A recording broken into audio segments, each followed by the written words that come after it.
34,500 at the MCG to see Gary Ablett score the 2 goals he needed to bring up the ton in the first 10.5 minutes. The kids invaded the ground.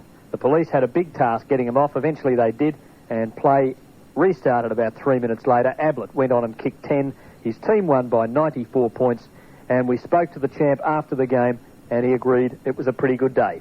It was good to beat a side like North Melbourne today, and after the run we've been having, we haven't been doing so well, so it's good to turn things around today. It was good. Now, you looked a little frustrated when you lost your radar there for a while, and you concentrated pretty hard to make sure you started finding the target.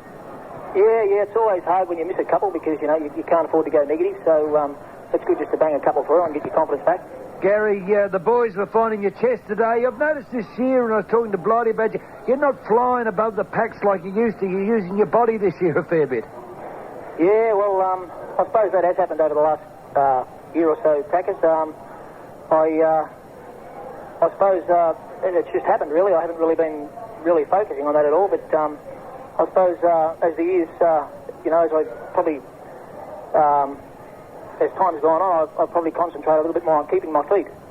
And I've found the way I've been playing lately, that's helped tremendously doing it that way.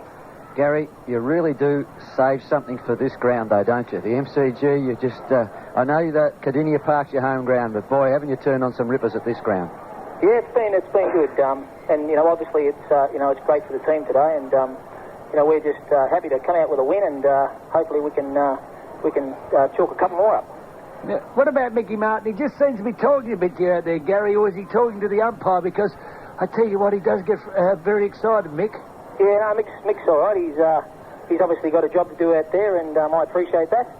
And we had a few words, but nothing too drastic.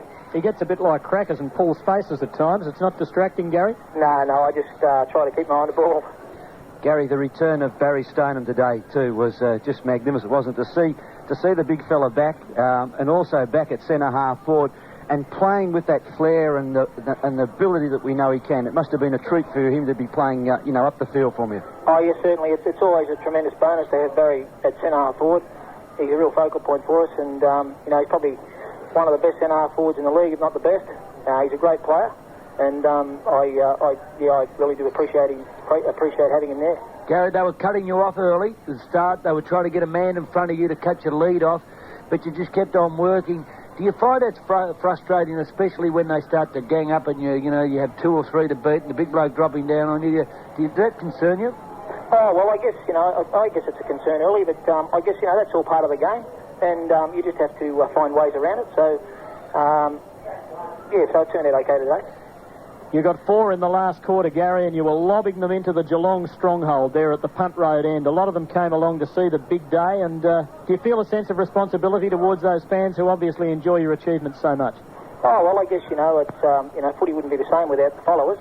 But, you can only go out there and do your best each week, and that's what we aim to do. So we're just grateful that we give the fans a win today. And what about the business of building up to the 100? There was talk of breaking that Bob Pratt record by doing it in, 12 matches. Has it been a bit distracting over the last couple of weeks? Yeah, I try not to focus, on that sort of stuff. It's, it's just a matter, as I say, it's just going out and doing your best each week.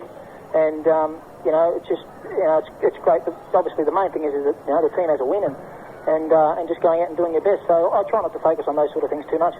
Gary, I thought a real feature of the Cats play, especially early in the game, and Crackers has alluded to this, they were trying to chop you off, but the work of Brown and Steele and those players who really contributed. At one stage there, I think you had about 7 or 8 goal kickers.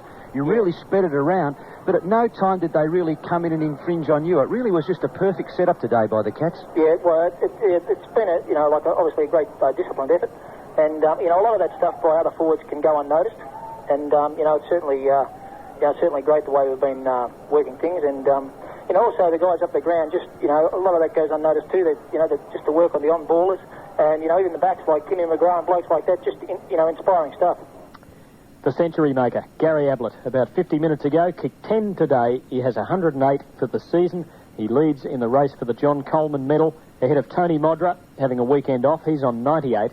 And Jason Dunstall, who kicked 6 today, is up to 93 and still in the hunt, 15 from the tearaway leader.